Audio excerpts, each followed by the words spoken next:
ಈಗ ನಿನ್ನ ಮಕ್ಕಳು ನನ್ನ ಮಗ, ನನ್ನ ಮಕ್ಕಳು ನಿಮ್ಮ ಮಕ್ಕಳು, ನಾವು ನೀವು ಮಕ್ಕಳಾದಾಗ ಯಾಕೆ ನಮ್ಮ ಅಪ್ಪ ಅಮ್ಮಗೆ ವಿರುದ್ಧ ಕಾರ್ಯ ಮಾಡ್ತಾ ಇದ್ವಿ? ಈಗಲೂ ನಾನು ಮಕ್ಕಳ ಇರುம்போது எதற்காக அப்பா அம்மாவுக்கு விரோதமா காரியம் செய்யும்? ಇವತ್ತು ನಾವು ಜೈಲ್ ಹತ್ರ ಹೋದ್ರೆ இன்றைக்கு நாம் ஜெயில் இடத்துல போனா ಅನೇಕ ಮಕ್ಕಳು 18 ವರ್ಷ 20 ವರ್ಷ 16 ವರ್ಷ ಮಕ್ಕಳು ತಂದೆ ತಾಯಿಯಿಂದ ದೂರ ಹೋಗಿ ಪಾಪಗಳನ್ನು ಮಾಡಿ ತಪ್ಪುಗಳನ್ನು ಮಾಡಿ ಇವತ್ತು ಶಿಕ್ಷೆ ಅನುಭವಿಸ್ತಾ ಇದ್ದಾರೆ.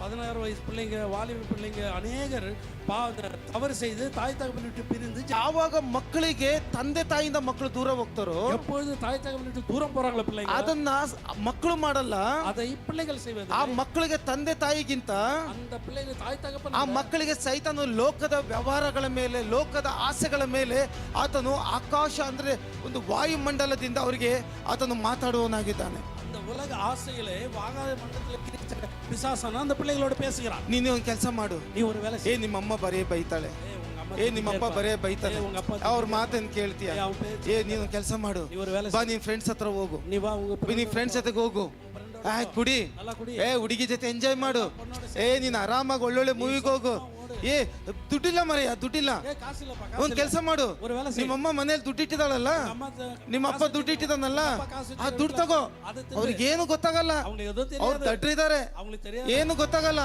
ಇನ್ನೊಂದ್ ಕೆಲಸ ಮಾಡು, ಅದನ್ನ ತಗೋ, ಹೋಗು, ಎಂಜಾಯ್ ಮಾಡು. ಮಕ್ಕಳನ್ನ ಸೈತಾನನು ಇವತ್ತು ವಾಯುಮಂಡಲದ ಮೂಲಕ ಅವರನ್ನು ಕೆಡಿಸ್ತಾ ಇದ್ದಾನೆ. பிசாசானன் பிள்ளைகளை ஆகாயத்திலிருந்து கிரியை செய்து கெடுக்கிறான் பிள்ளைகளை. ಪ್ರತಿ ಒಬ್ಬ ಕುಟುಂಬದಲ್ಲೂ ಸೈತಾನನು ವಾಯುಮಂಡಲದಿಂದ ಆತನು ಬಂದು ಕೆಲಸ ಮಾಡ್ತಾ ಇದ್ದಾನೆ. ಪ್ರತಿಯೊಂದು ಕುಟುಂಬದಲ್ಲೂ ಆಗಾಯ ಮಂಡಲದಿಂದ ಪಿಸಾಸನ ಕ್ರಿಯೆ. ಯಾಕೆಂದ್ರೆ ಆ ಮಕ್ಕಳನ್ನ ತಂದೆ ತಾಯಿ ಬಳಿಗೆ ಬೆಳೆಸಕ್ಕೆ ಬಿಡಲ್ಲ.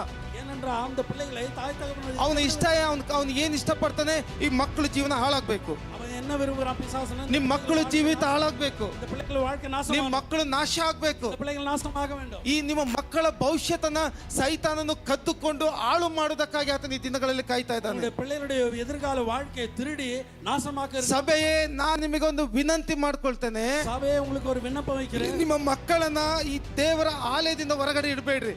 உங்களுடைய பிள்ளைகளை தேவனுடைய ஆலயத்திலிருந்து வெளியே வைக்காதீங்க. ಆತನ ದೇವರ ಆಲಯದಲ್ಲಿ ಬೆಳೆಯುವುದಕ್ಕೆ ನಿಮ್ಮ ಮಕ್ಕಳನ್ನು ಬಿಡ್ರಿ. அந்த பிள்ளைகள் தேவனுடைய ஆலயத்திலே வளர முடியாது. ದೇವರ ಆಲಯದಲ್ಲಿ ನಿಮ್ಮ ಮಕ್ಕಳನ್ನು ಬೆಳೆಸಿರಿ. தேவனுடைய ஆலயத்திலே பிள்ளைகளை ಬೆಳಿಗ್ಗೆ ಮಧ್ಯಾಹ್ನ ರಾತ್ರಿ ಅವರೊಂದಿಗೆ ದೇವರ ವಿಷಯಗಳನ್ನು ಕುರಿತು ಮಾತಾಡ್ರಿ. காலை மாலை தேவனுடைய விஷயத்தை குறித்து அந்த பிள்ளைகளோட. ಬೈಬಲ್ ಹೇಳ್ತದೆ, ದೇವರು ಇಸ್ರಾಯೇಲರಿಗೆ ಒಂದು ಆಜ್ಞೆಯನ್ನು ಕೊಡ್ತಾನೆ, தேவன் இஸ்ரவேலுக்கு ஒரு கட்டளை ಕೊಡ್ತಾನೆ. ಬೆಳಿಗ್ಗೆ ಹೋಗುವಾಗ ಕೈಗಳನ್ನು ಹಿಡಿದುಕೊಂಡು ಮಕ್ಕಳ ಜೊತೆಯಲ್ಲಿ ವಾಕ್ಯಗಳನ್ನು ಮಾತಾಡ್ರಿ, ಬರುವಾಗ ವಾಕ್ಯಗಳನ್ನು ಮಾತಾಡ್ರಿ, ಕೂರುವಾಗ ವಾಕ್ಯಗಳನ್ನು ಮಾತಾಡ್ರಿ, ಮಲಗುವಾಗ ವಾಕ್ಯಗಳನ್ನು ಮಾತಾಡ್ರಿ, ನಿಮ್ಮ ಡೋರ್ಗಳ ಮೇಲೆ ಮನೆಗಳ ಮೇಲೆ ವಾಕ್ಯಗಳನ್ನು ಹಾಕಿ ನಿಮ್ಮ ಮಕ್ಕಳಿಗೆ ಮಾತಾಡ್ರಿ.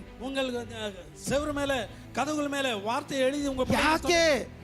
ವಾಯುಮಂಡಲದಲ್ಲಿ ದುಷ್ಟನು ನಿಮ್ಮ ಮಕ್ಕಳ ಜೀವಿತವನ್ನು ಹಾಳು ಮಾಡೋದಕ್ಕಾಗಿ ಆತನು ಕಾಯ್ತಾ ಇದ್ದಾನೆ.